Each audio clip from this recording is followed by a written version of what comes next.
Bonjour, aujourd'hui on va entamer une nouvelle partie, un nouveau chapitre très intéressant sur les réactions nucléaires. On va commencer par les réactions spontanées et provoquées. Donc avant tout, on va donner une petite idée sur une approche historique, épistémologique sur cette partie. C'est que la découverte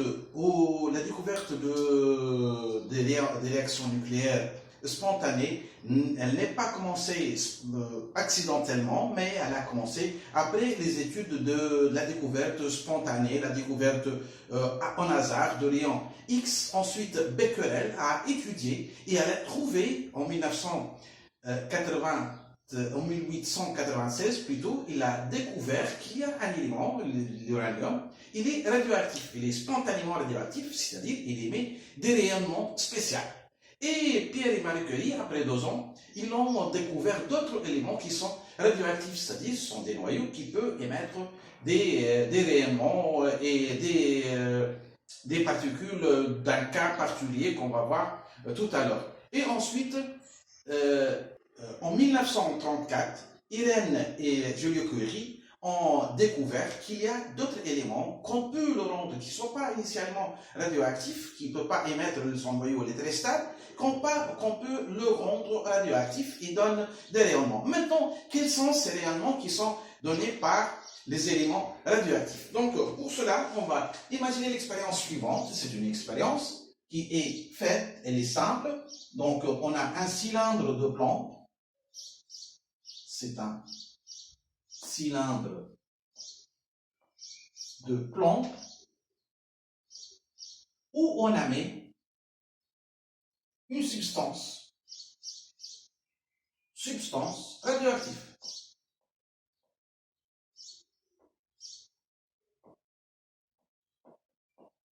On a mis une substance radioactive. Ici, dans le parcours de rayonnement, on a mis un champ.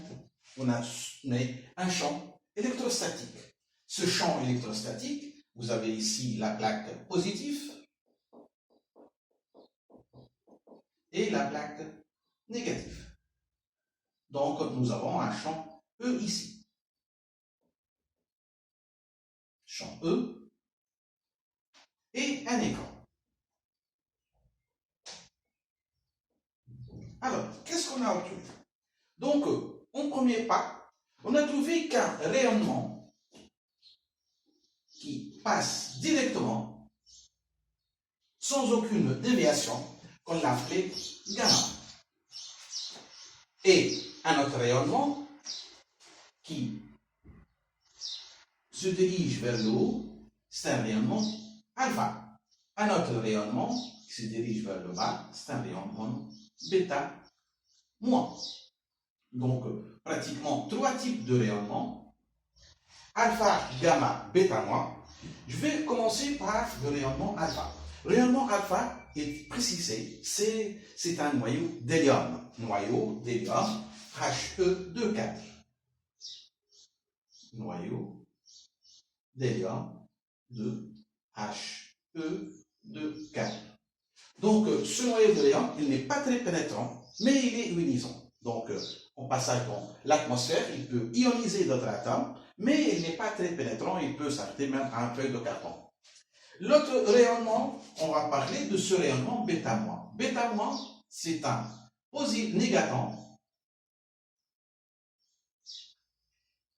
qu'on va symboliser par E, qu'il ne contient pas de neutrons, mais il porte une charge négative. Il est un peu pénétrant que le noyau d'hélium, mais il est moins ionisant. Il peut ici dépasser des feuilles, des surfaces ou des épaisseurs supérieures à celui d'hélium. Le grand problème pour ce rayonnement, c'est réellement constitué par des photons. Donc, on a dit que c'est un rayonnement constitué par des photons. Donc, imaginez, vous pouvez vous rappeler propagation de la lumière, elle est constituée de nature corpusculaire de la lumière, elle est constituée par des photons qui se déplacent de longueur d'onde de lambda de fréquence nu. De même, ici, c'est un rayonnement qui est constitué des photons qui a une longueur d'onde lambda et une fréquence nue. On a dit le problème le plus grand pour ce cas, c'est que le rayonnement gamma est très pénétrant. Lorsqu'on dit rayonnement gamma est très pénétrant, il peut dépasser même 20 cm de plomb, plutôt de béton. Il peut dépasser quelques centimètres de plomb. Donc imaginez qu'une personne elle est disposée à ce rayonnement, comment ces cellules vont subir ces rayonnements. Donc imaginez aussi qu'un cerveau d'une personne, il est placé dans un champ où il existe ces rayonnements vont dépasser toutes ces cellules de cerveau qui sont irrécupérables pour sortir de l'autre côté. Donc toutes les cellules de ce cerveau ils vont être touchées. Dans les cas qui sont très dangereux, il mourra cette personne dans quelques heures, 1 heure, 2 heures, parfois des jours, suivant bien sûr l'exposition à ce rayonnement. Et pour le corps, le reste du corps, donc il peut créer des problèmes cancérigènes, il peut créer des cancers, dont bien sûr les organes, puisque ce rayonnement, il va dépasser, il va trouer, bien sûr, très fin, très microscopique, les cellules, donc il va créer des problèmes au niveau de ces cellules, donc au niveau de leur multiplication. Et le problème le plus majeur qui s'étale à des années, c'est le cas de l'ADN. Lorsque, par exemple, une femme porte ses ovules, avant la fécondation, si elle est exposée à ce phénomène de radiation qui sont très pénétrants, il va toucher l'ADN, et puisqu'il va toucher l'ADN, donc il va créer des problèmes au niveau de ces ADN, donc il va créer des problèmes au niveau des multiplications, lors des fécondations, lors de fœtus, lors de bébé qui va sortir, il va être, bien sûr, d'une façon générale, n'est pas normal, puisque l'ADN qui est déjà de base, elle n'est pas normale. Elle est plus pénétrant que le rayon X. Vous connaissez que le rayon X est utilisé dans l'imagerie médicale. Il s'arrête au niveau des os pour montrer si les os sont fracturés ou il y a des anomalies sur les os, et il s'arrête sur les os. Même si celui-là, le rayon X, est dangereux, mais cela, il peut dépasser ces os. Il est plus dangereux. C'est le problème le plus grand de la radioactivité, de réactions nucléaires, des problèmes néfastes qui existent jusqu'à maintenant. De plusieurs exemples de Tchernobyl, exemples de réactions nucléaires qui ont au Japon pendant la Deuxième Guerre mondiale. Maintenant, à part de ces rayonnements qu'on a étudiés ici, alpha, bêta, gamma et bêta moins, pour la radioactivité naturelle, mais pour la radioactivité artificielle, on peut obtenir moins. Donc, en plus, pour le cas de la radioactivité artificielle, c'est-à-dire artificielle,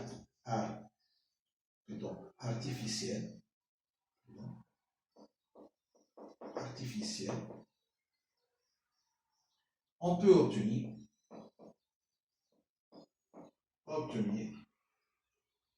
un rayonnement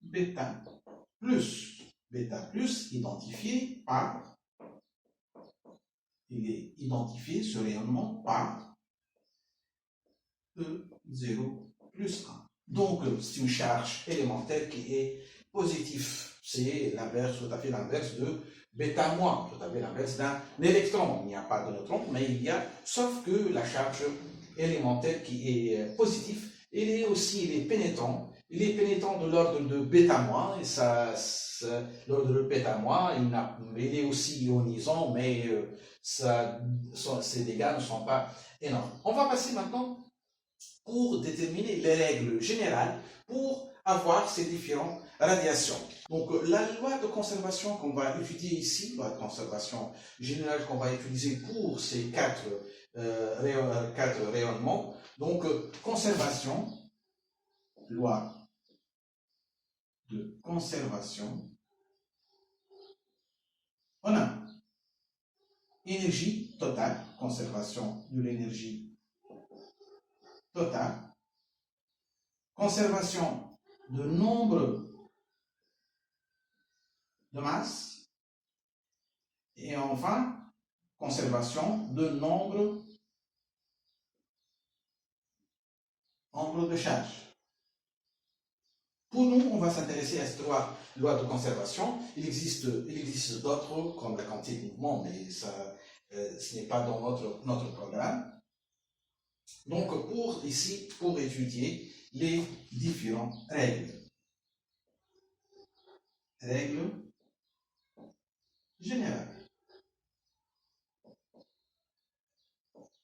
Alors, on va commencer par rayonnement alpha.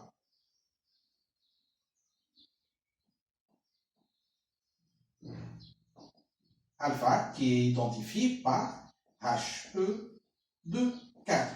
Donc, on va prendre l'exemple de X à Z, c'est un élément chimique quelconque, qui est spontanément radioactif. On va donner ici Y, qui va donner HE de 4. On a dit il y a conservation de nombre de masse et conservation de nombre de charge. On va commencer par la conservation de nombre de masse. A, ici un nombre inconnu, 4, donc ici c'est A moins 4. Ici Z, ici on a 2, c'est Z moins 2. Voilà.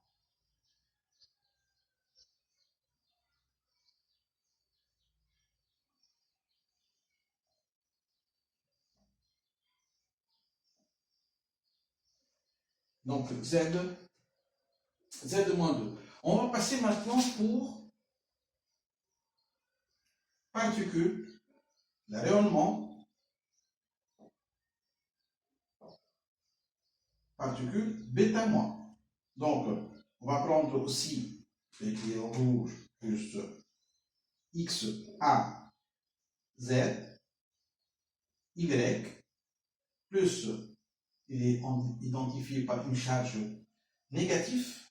Alors, conservation de nombre de masse, ici c'est A plus 0, ça va donner A, et conservation de nombre de charges, donc ici on va écrire Z plus 1.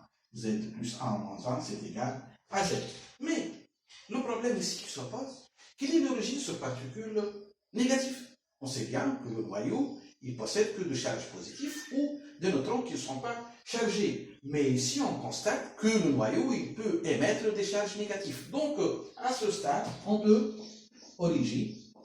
imaginer, un neutron va se transformer en un négaton ou un proton qui va se transformer en un négaton. Donc, le plus logique, c'est que un neutron, N1, 0, je vais écrire N, ici 0 car il ne possède pas de charge positive, de proton, qu'est-ce qu'il va donner? Il va donner E0 moins 1 plus 1.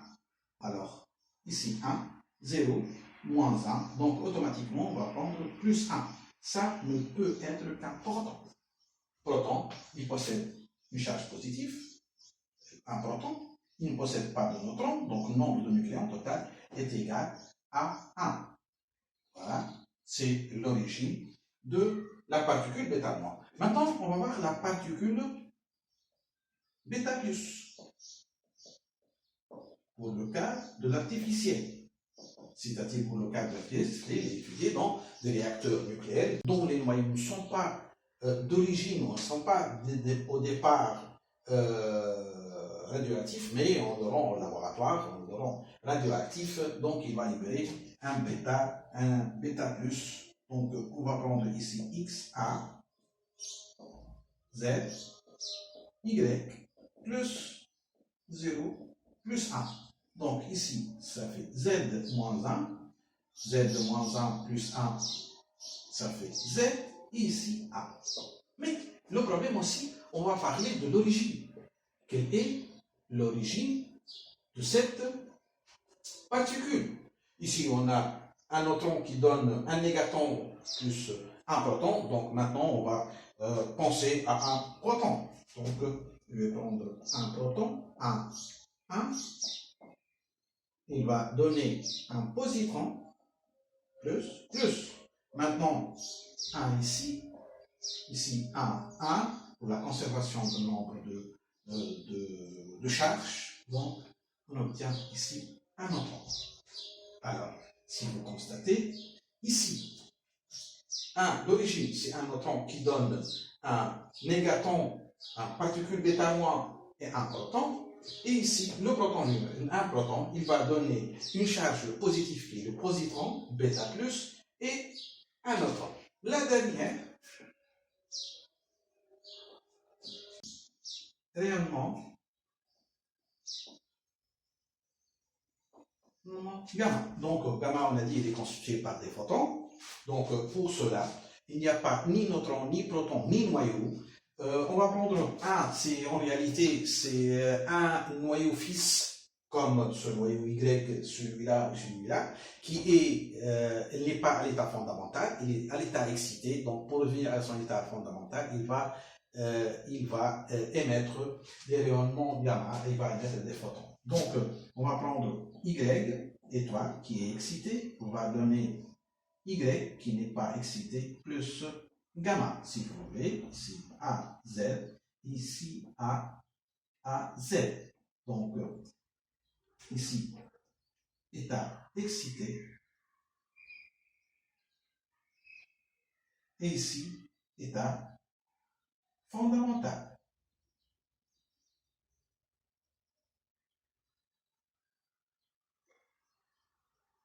L'état fondamental.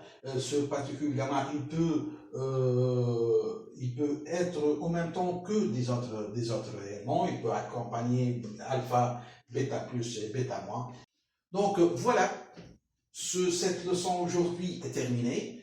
On va entamer la prochaine fois l'étude des lois de décroissance radioactive. C'est suite à ces réactions nucléaires qui sont spontanées. Alors je vous dis bye bye et à la prochaine vidéo.